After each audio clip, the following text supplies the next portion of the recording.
I met Emily a year ago, a bright and lively woman with a big smile. She caught my eye at a cafe, and we hit it off fast. She's attractive, always dressed in the latest styles, and full of energy.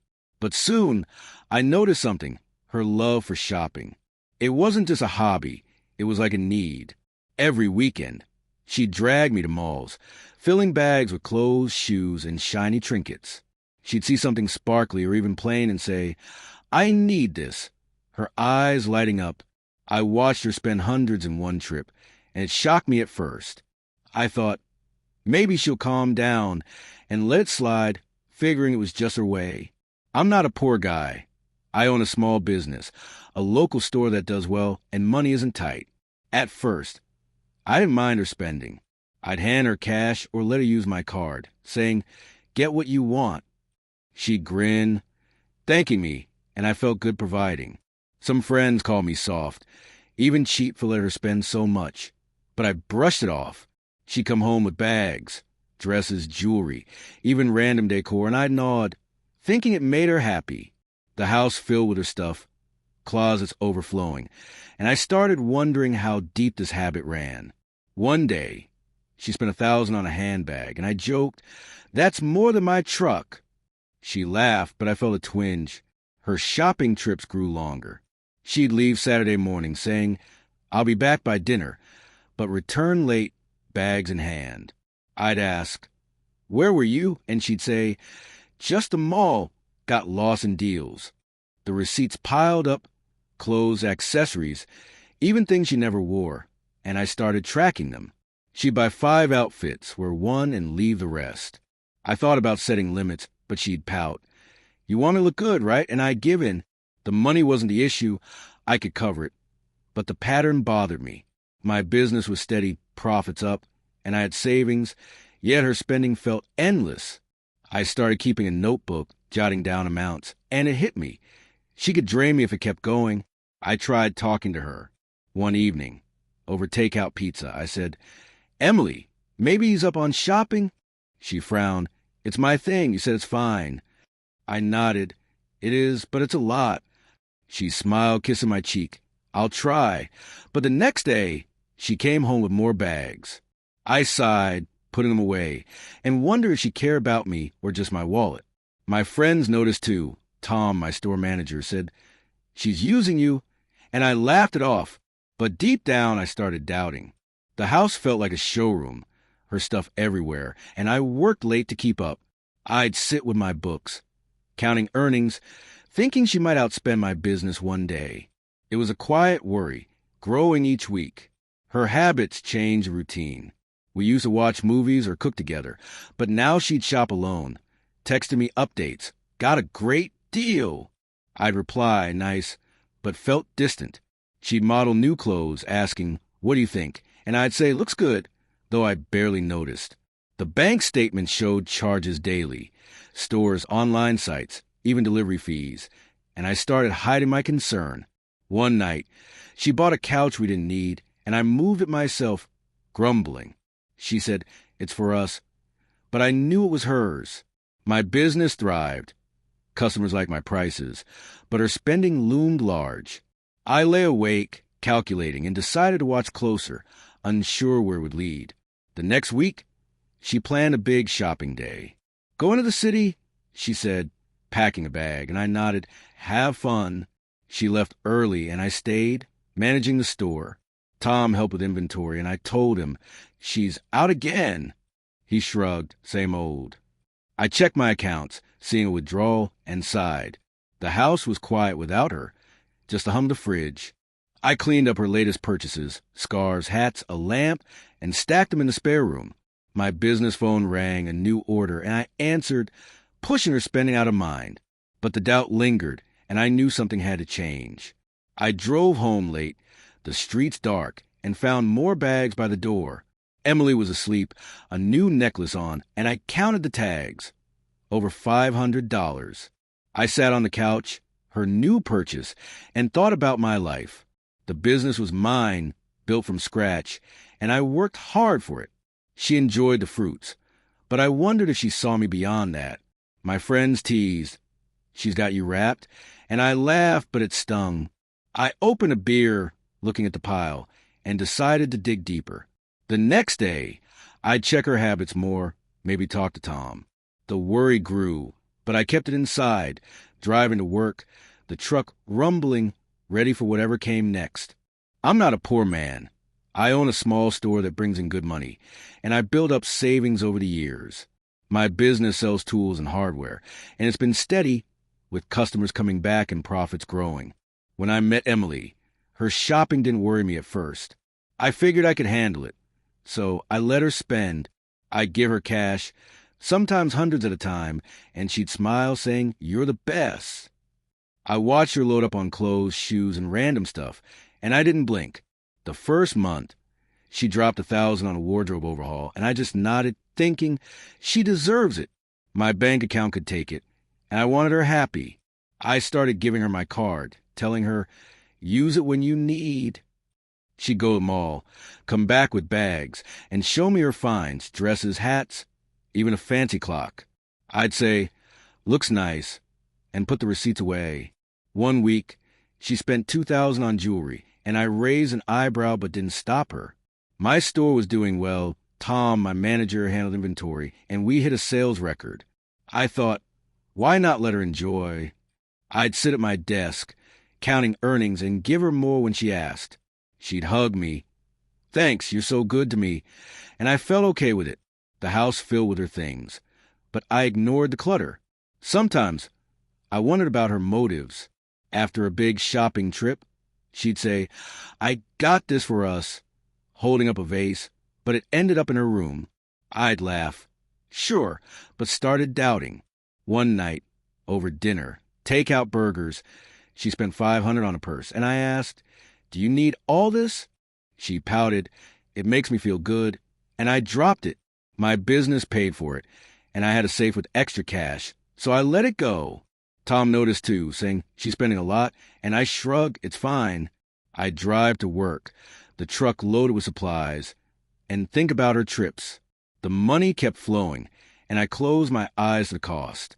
Her spending grew wilder. She'd call, "I'm at a sale," and charge $1,000 before lunch. I'd check my account, seeing the dips, but my store's profits covered it. One day, she bought a new TV we didn't need, and I carried it in, grumbling. She said, "It's for movie nights." But we never used it. I started keeping a log.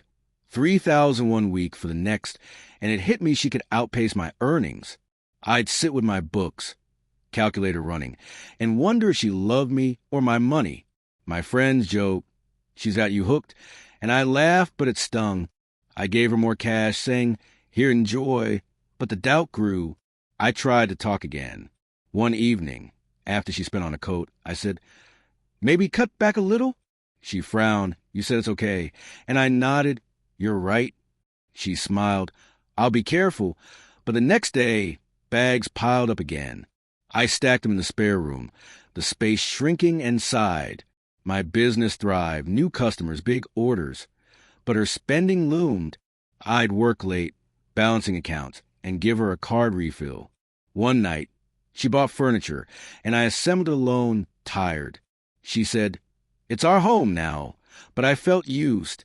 I drove to the store, the morning quiet, and decided to watch her closer, unsure what I'd find.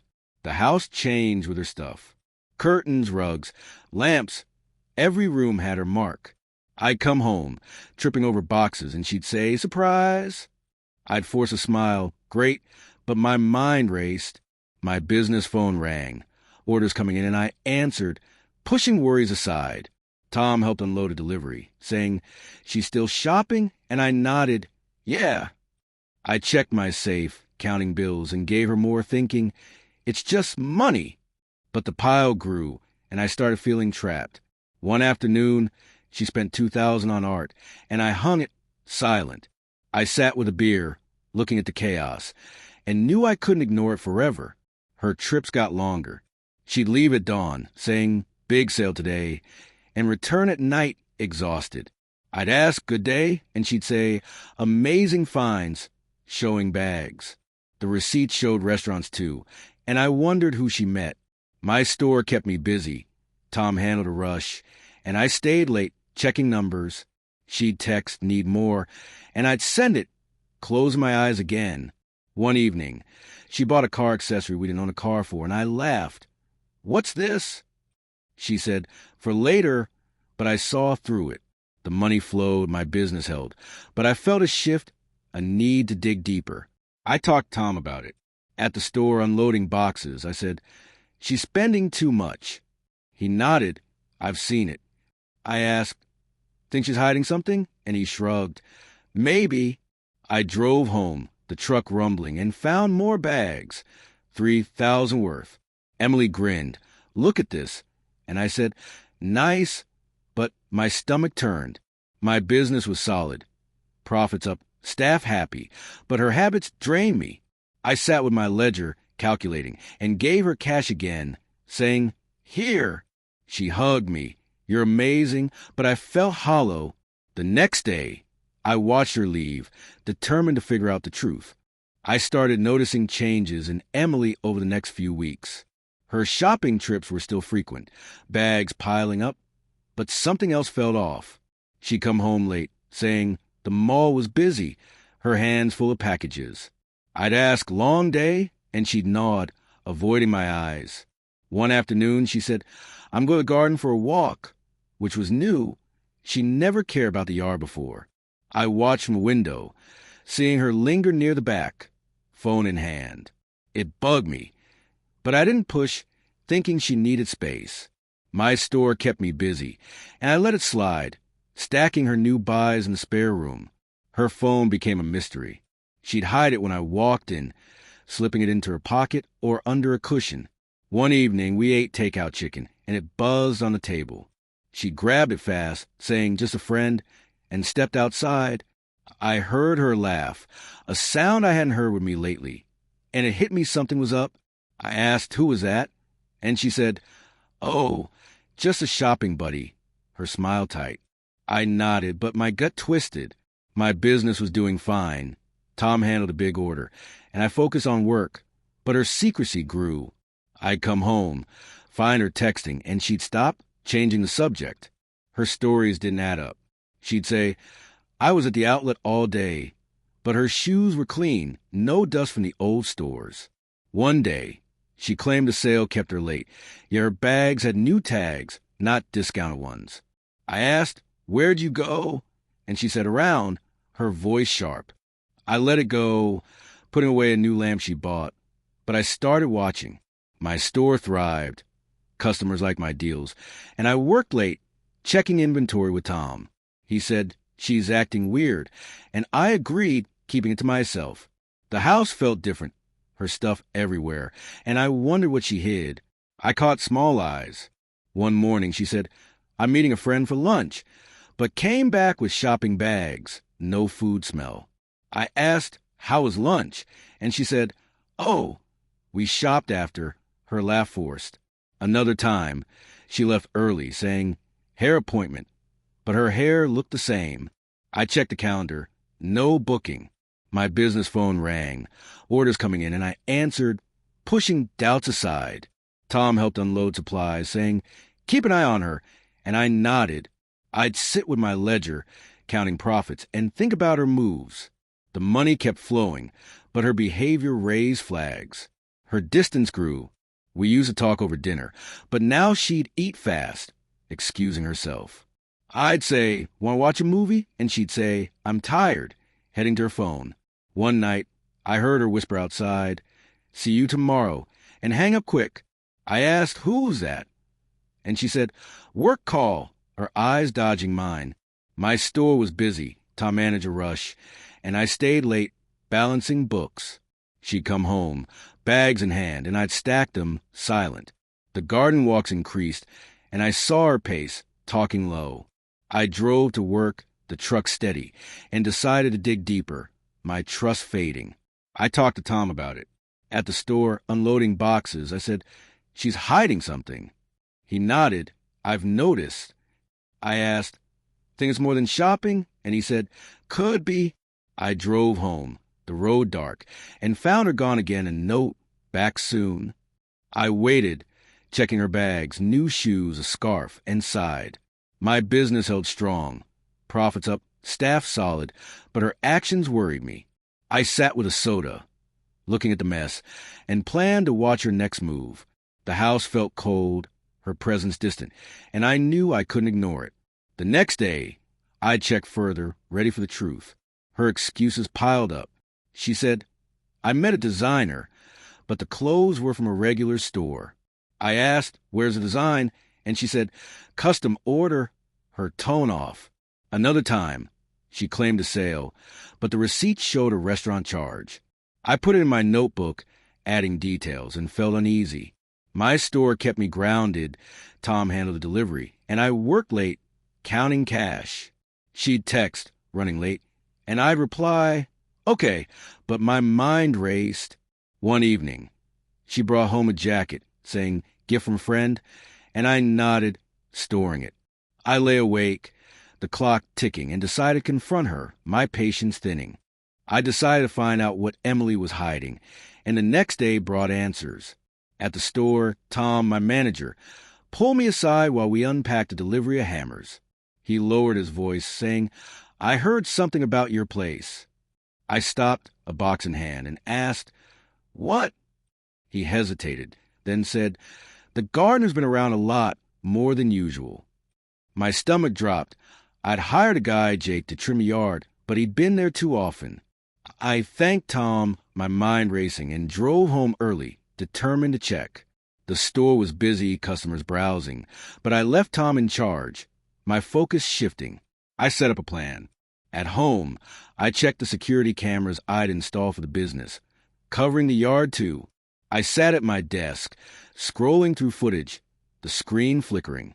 The night before, I saw Jake arrive, tools in hand, but he didn't work.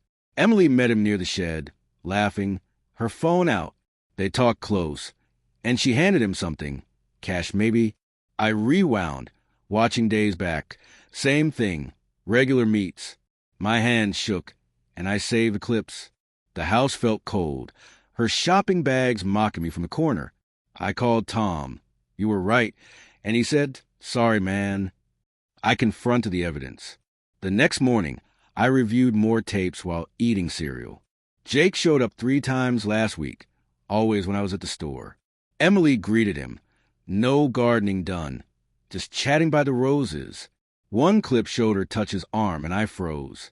I called Tom again, she's with him, and he said, check her phone. I thought about it, but she kept it locked. My business phone rang, an order filled, and I answered, my voice flat.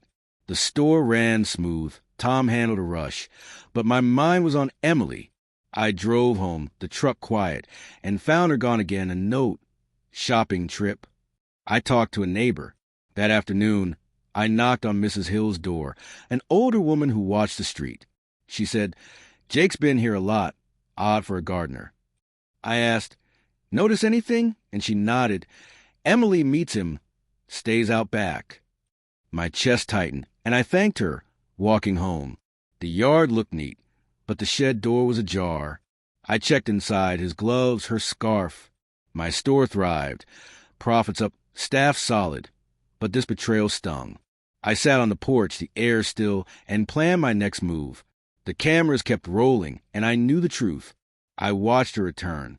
That evening, Emily walked in with bags, smiling. Got a deal. I said, good. But my eyes were on her. She set the bags down, new shoes, a jacket, and I asked, where were you really? She said, the mall, like always, her tone off. I nodded, hiding my anger, and went to the desk, reviewing tapes again. Jake's visits lined up with her, shopping days. My business kept me busy. Tom called about a shipment. But I stayed home, watching. She texted someone laughing, and I saw Jake's number. The house felt like a trap, her lies clear, and I knew I had to act. I set up more checks. The next day, I asked Tom to watch the store while I stayed home. I pretended to leave, parking down the street, and saw Jake arrive. Emily met him, no tools, just talk. I recorded it, the camera rolling, and felt sick. My business phone buzzed, an order confirmed, and I answered, keeping calm. The store ran fine. Tom managed well. But my focus was here. I drove back, finding her inside, bags new. I said, long trip? And she said, yeah, avoiding me. I sat with a soda, the tapes beside me, and decided to end this. The truth was out, and I had proof. I reflected on the impact. That night, I lay awake, the clock ticking. My store was strong, profit steady, customers loyal, but Emily's betrayal hurt. The shopping was a cover, Jake the real story. I thought of the money, thousands spent, and her smiles, all fake. Tom called, you okay? And I said, not yet. The house was quiet, her breathing soft, but I felt alone. The next day, I'd use this, my plan forming. The yard sat still, the shed a reminder, and I knew the end was near. My business would hold, but my trust was gone. I found out about Emily and Jake, and something inside me clicked off. No anger, no tears, just a cold calm. I sat at my desk, the camera footage playing, showing her with him by the shed. The tapes were clear, her laughter, his hand on her shoulder, and I saved them all. My store was busy that day, Tom handling a rush of customers. But I stayed home, staring at the screen. I didn't want a fight or a big scene. I thought, let her dig her own hole, and decided to handle this quietly. The house was quiet too, her shopping bag stacked high, and I felt nothing but resolve. My business would keep going, and I'd use it to my advantage. I kept my face blank. The next morning, Emily came downstairs, all smiles with new bags, shoes, and a scarf. She said, got a great deal, and I nodded, nice. She didn't notice my flat tone, chattering about the mall. I watched her unpack, the receipt showing big numbers, and stayed silent. My store phone rang, an order for tools, and I answered, my voice steady. Tom asked, you okay? And I said, fine. Hanging up, I didn't want her to see my plan. The yard sat still, Jake's glove still in the shed, and I ignored it. I ate lunch alone, a sandwich, and thought about my next step. No yelling, just action. I decided to let her spend. That afternoon, I called my bank and ordered a new credit card in her name, unlimited but tracked. I thought, she'll keep going and I'll wait. She came home, and I handed it over, saying, a gift, use it. Her eyes lit up. Really? Thanks. And she hugged me. I nodded, hiding my intent, and watched her grab her purse. My store was fine. Tom managed the delivery, and I stayed home, monitoring the account. The first charge hit, $500 on clothes, and I noted it. The house filled with her excitement, bags piling, and I sat with my ledger, calm. The plan was working, and I felt in control. Her spending picked up. The next day, she left early, saying, big sale, and the card showed 1,000 gone jewelry and bags. I checked online, seeing the totals climb, and stayed quiet. She returned, showing off a necklace. Look at this, and I said, great. My face blank. My store thrived. Profits up, customers happy, and Tom called, sales are good. But I barely listened. I sat with a soda, watching the numbers, 2,000 now, and waited. The house grew cluttered, her stuff everywhere, and I didn't care. The tapes of Jake sat on my desk, a reminder, but I kept my cool. No emotions, just strategy. I avoided confrontation. That evening, she talked about a new dress, charging $3,000, and I said, sounds good. She didn't suspect, planning her next trip. I drove to the store, the truck steady, and checked with Tom. He said, she's out again, and I nodded. I know. My business held strong, orders rolling in, and I worked late, balancing books. At home, she slept, the card on the table, and I added up the day for 1,000. The yard was quiet, no Jake, but the footage proved it. I lay awake, the clock ticking, and thought, she'll pay for this. No tears, no shouts, just a plan unfolding. I monitored every move. The next morning, she left with a card, saying back soon, and I tracked it, 600 on accessories. I sat with my coffee, the account growing, and stayed silent. My store phone buzzed, a customer complaint, and I handled it, my voice even. Tom asked, need help? And I said, no, focus on home. She came back, bags in hand, and I asked, "Good day?" She said yes, her smile fake. I nodded, storing the items, and checked. 7,000 now. The house felt like a store, her presence distant, and I felt nothing. The plan was clear, and I waited for the right moment. I kept my distance. That afternoon, she planned a city trip, charging 1,000 before lunch. I watched the app, the total rising, and stayed calm. My store ran smooth, Tom managed a rush, and I stayed home, reviewing tapes. She texted, "Great finds," and I replied, "Good." My fingers steady. The yard sat empty, Jake's visits on pause, but the proof was solid. I sat with my ledger, adding figures, 8,000, and thought about the end. The house was quiet, her laughter gone, and I felt detached. No emotions, just a cold plan, ready to close. I prepared for the next step. That night, she slept, the card maxing out, and I checked, 9,000. My store was solid, profit steady, staff loyal, and I worked late, planning. Tom called, "Everything okay?" And I said, "Soon." I drove home, the road dark, and found her bags, new coat, hat. I stacked them, silent, and sat with the water, the tapes beside me. The house felt like a trap, her spending a weapon, but I stayed cool. The next day, I'd act my mindset. No feelings, just a move to end this. And I waited ready. I got the new credit card ready, one in Emily's name with no limit, but under my control. I called the bank that morning, sitting at my desk, and set it up while the store phone rang with orders. Tom handled the delivery, and I told him, "I'm working on something." He nodded, busy with customers, and I focused on the plan. The card arrived by noon, a sleek black one, and I held it, thinking, this will show her. Emily was out, probably with Jake, and I waited for her to come home. The house was quiet, her shopping bag stacked, and I felt a cold satisfaction. My business was steady, profits up, and I knew this would work. I gave her the card that afternoon. She walked in with new bags, dresses, and a hat, saying, "Another sale." I smiled, handing it over. "A gift for you, no limit." Her eyes widened. "Really? You're amazing." And she hugged me. I nodded. "Enjoy it," hiding my intent, and watched her grab her purse. She left fast, texting someone, and I tracked the first charge, 300 on clothes. My store ran smooth, Tom managed a rush, and I stayed home, monitoring the app. The total climbed, and I sat with my ledger, noting it. The house felt like a stage, her excitement fake, and I stayed calm. The plan was in motion. Her spending started hard. That evening, the card showed 1,000 gone jewelry and shoes. She came home, showing off a bracelet. "Look at this," and I said, "Nice." My voice flat. I checked the app, adding it up, and saw restaurants too. My store phone buzzed, an order confirmed, and I answered, keeping steady. Tom called. "Sales are good," but I barely replied, focus on the numbers. She planned another trip, saying, "Big day tomorrow," and I nodded, "Have fun." The house grew cluttered, her bags everywhere, and I stacked them, silent. The yard was quiet, no Jake, but the tapes proved it. I drank water, watching the total hit 2,000. The charges kept coming.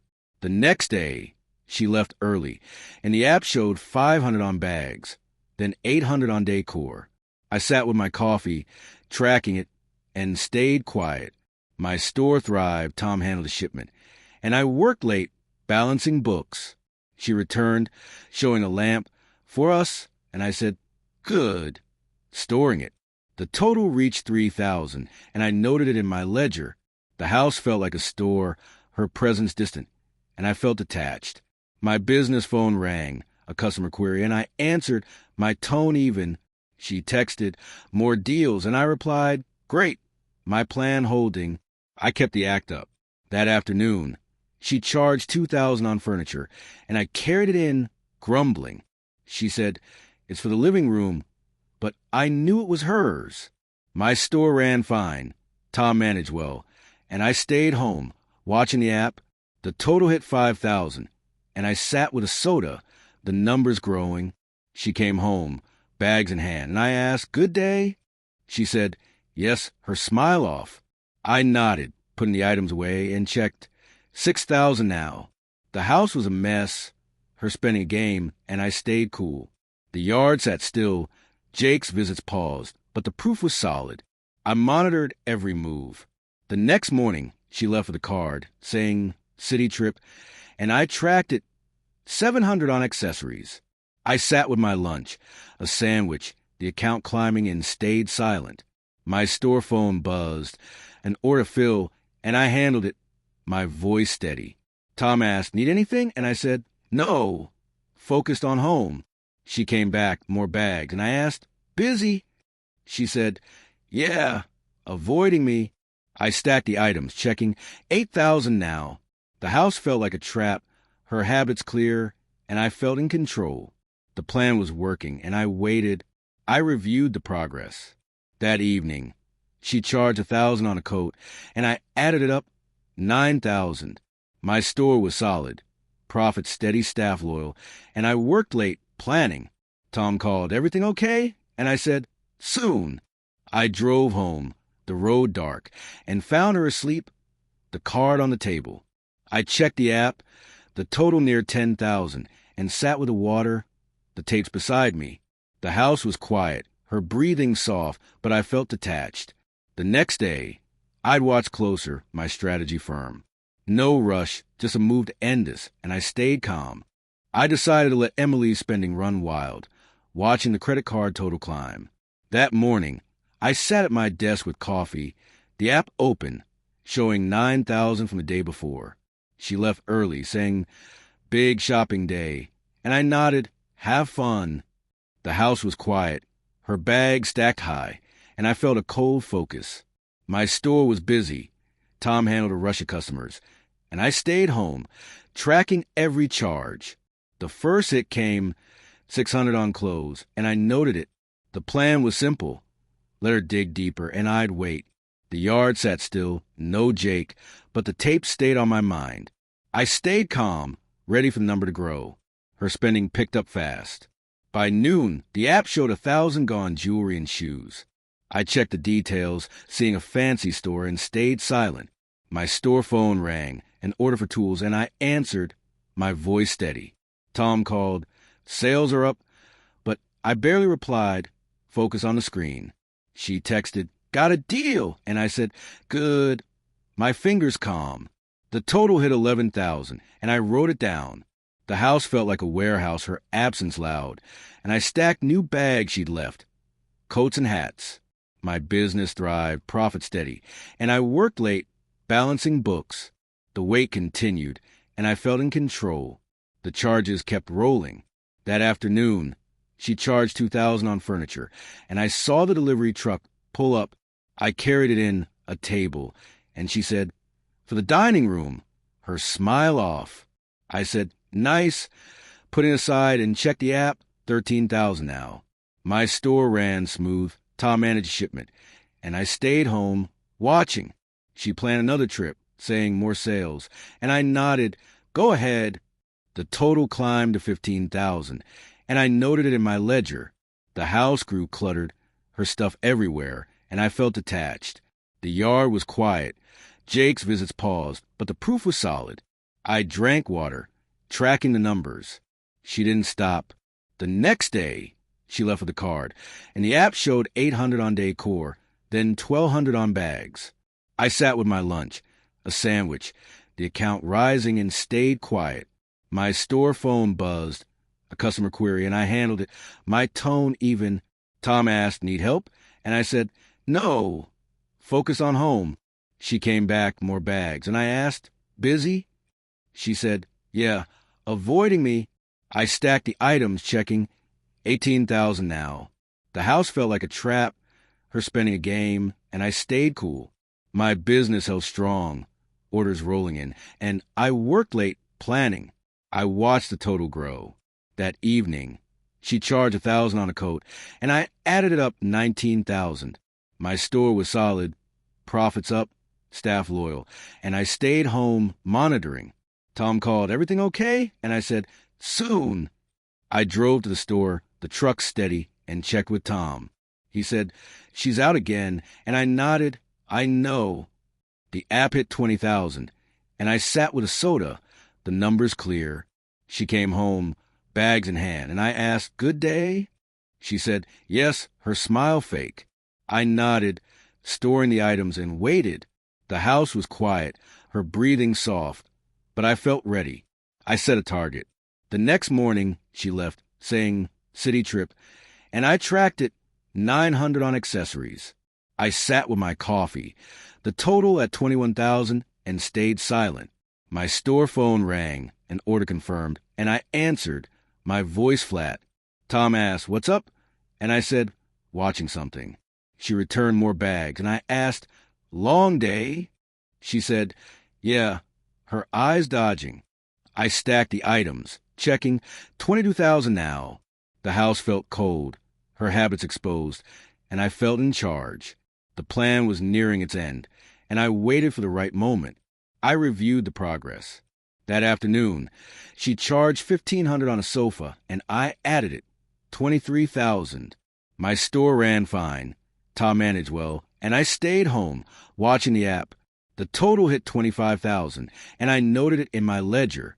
She came home, showing a rug for us, and I said, "Good," storing it. My business phone buzzed, a delivery scheduled, and I handled it.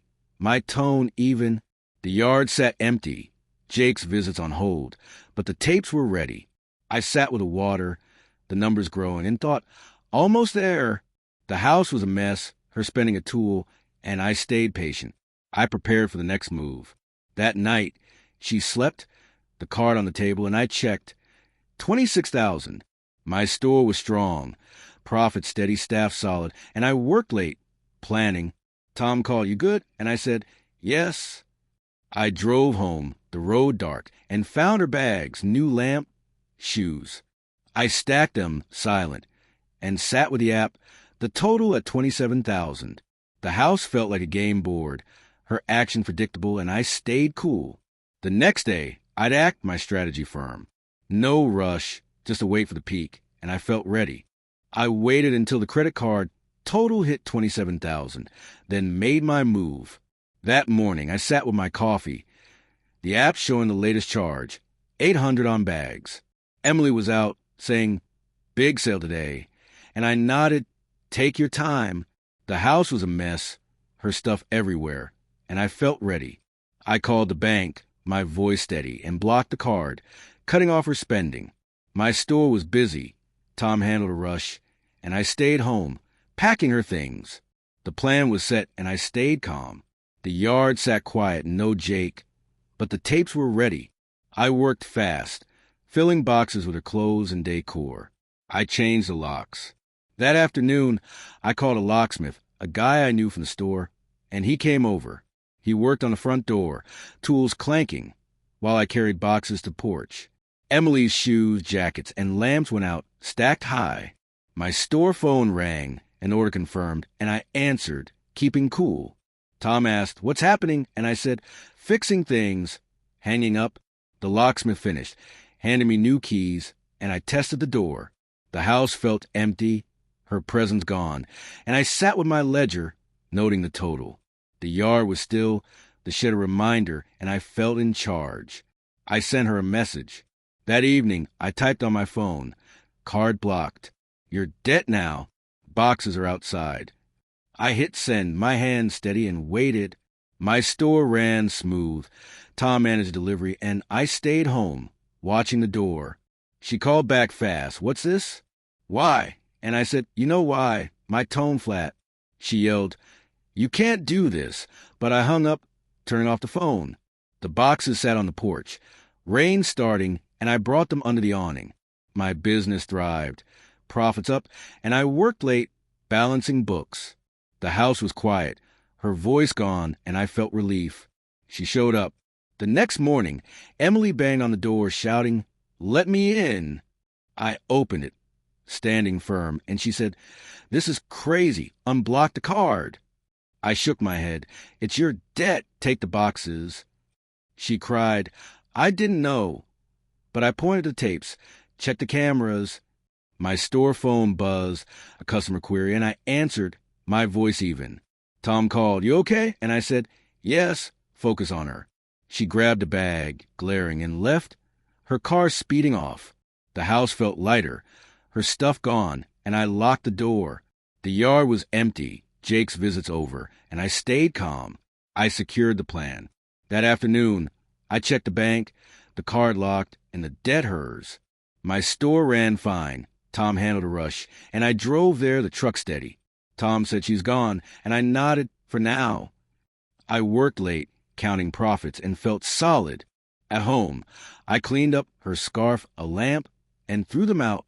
My business phone rang, an order fill, and I handled it, my tone steady.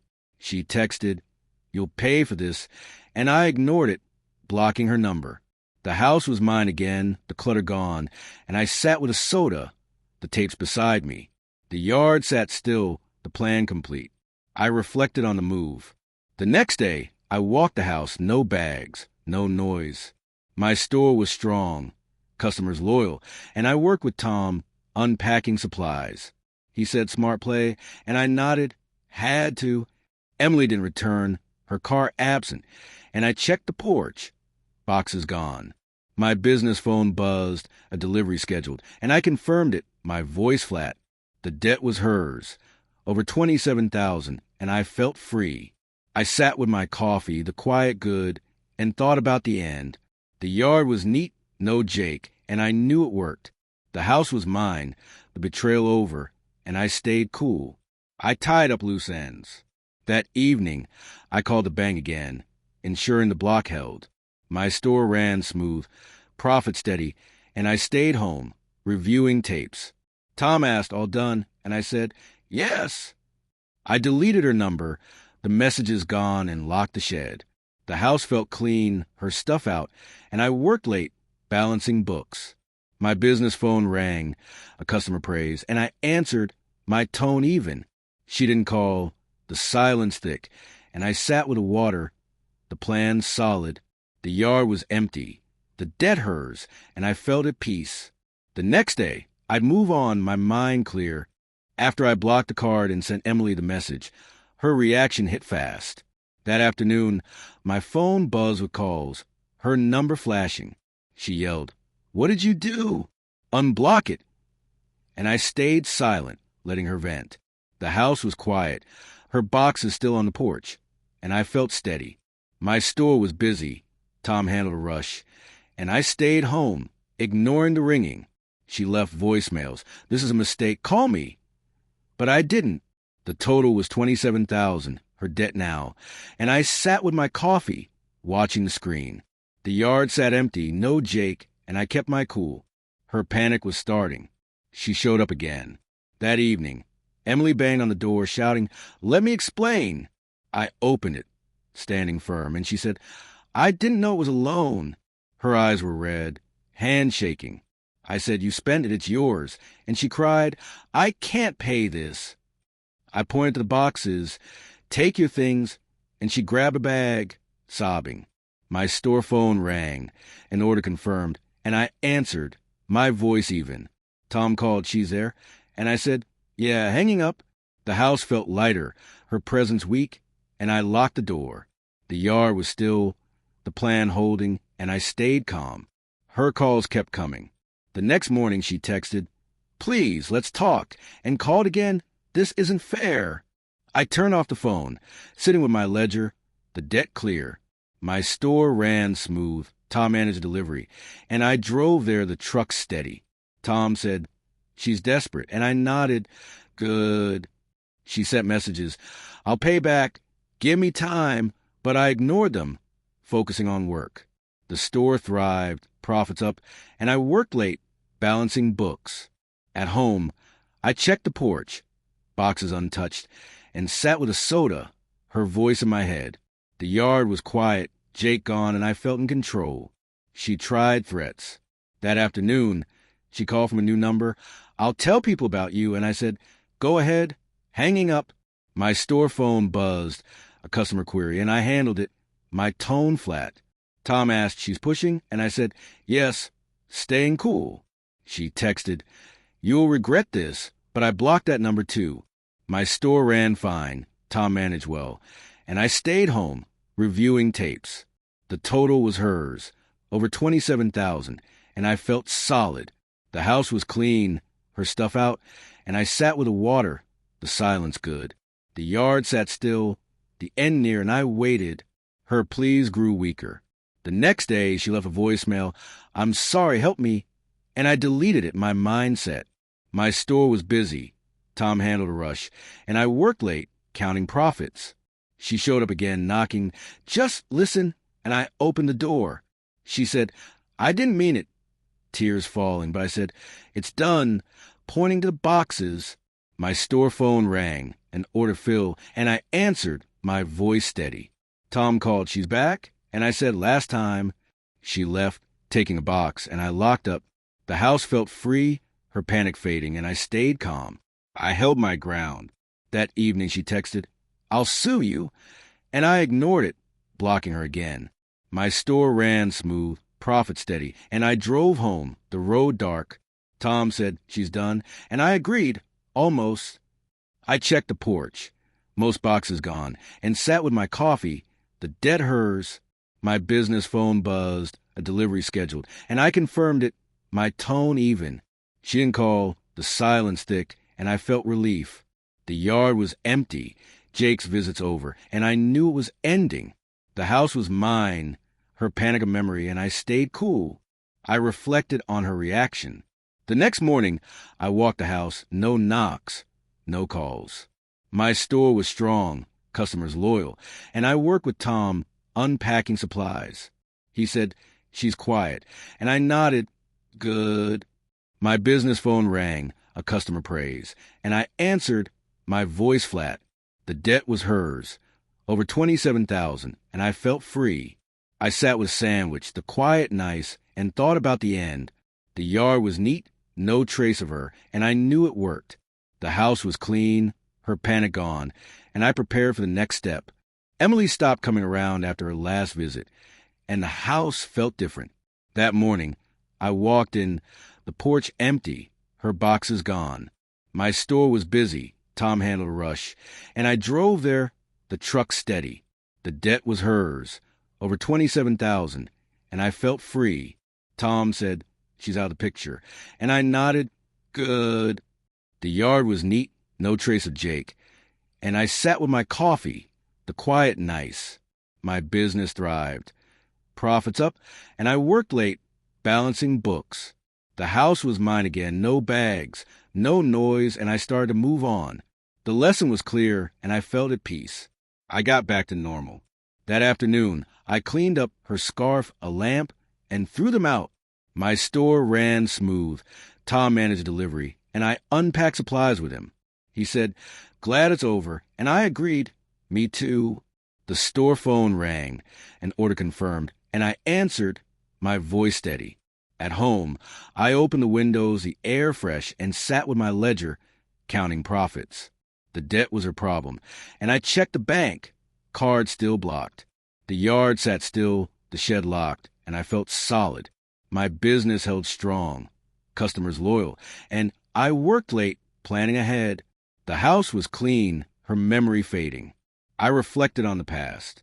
The next day, I thought about the start, her shopping, my money, the lies. My store was busy. Tom handled a rush, and I stayed late, reviewing tapes. The footage showed Jake, her smiles, and I deleted it, done with it. Tom called, "You okay?" And I said, "Yes," my mind clear. The house was quiet, no calls, no knocks, and I sat with a soda, the silence good. The betrayal hurt, her with Jake, the spending. But I saw it coming. My business phone buzzed, a customer praise, and I answered, my tone even. The yard was empty. The plan worked, and I learned something big. The lesson stuck. I realized loud revenge isn't always best. Sometimes a quiet move does it. My store thrived, profit steady, and I drove home, the road dark. Tom said, "Smart call," and I nodded, had to. The house felt like mine again, no clutter, and I worked late, balancing books. The debt was hers, over $27,000, and I felt free. I sat with my water, the tapes gone, and thought about trust. The yard was neat, no Jake, and I knew I'd been used. My business phone rang, an order filled, and I handled it, my voice flat. The house was a clean slate, and I moved forward. I built a new routine. The next morning, I opened the store early, Tom greeting customers. He said, "Fresh start," and I smiled. "Yeah." The store phone buzzed, a delivery scheduled, and I confirmed it, my tone steady. At home, I cooked dinner, the kitchen quiet, and ate alone, the peace good.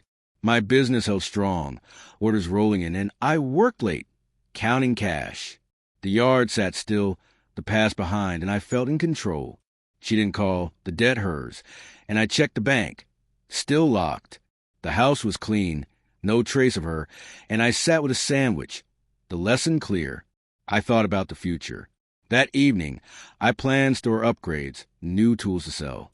My store ran fine, Tom managed well, and I drove home, the truck rumbling. Tom asked, "What's next?" And I said, "Growth." The house was mine, the windows open, and I worked late, sketching ideas. The debt was gone from my life, over $27,000, and I felt light. My business phone rang, a customer query, and I answered, my voice even. The yard was empty, the betrayal of memory, and I knew I'd learned. The house was a new start, and I stayed cool, ready to move on. I tied up the last bits. The next day, I called the bank, ensuring the block held. My store was strong, profits up, staff solid, and I worked with Tom, unpacking supplies. He said, "All good?" And I nodded, yes. The house felt fresh, no reminders, and I sat with my coffee, the quiet nice. My business phone buzzed, an order confirmed, and I handled it, my tone flat. The yard was neat, the past over, and I threw out the last box. The debt was hers, the plan done, and I felt at peace. The house was mine, the lesson learned, and I looked ahead, ready for what's next.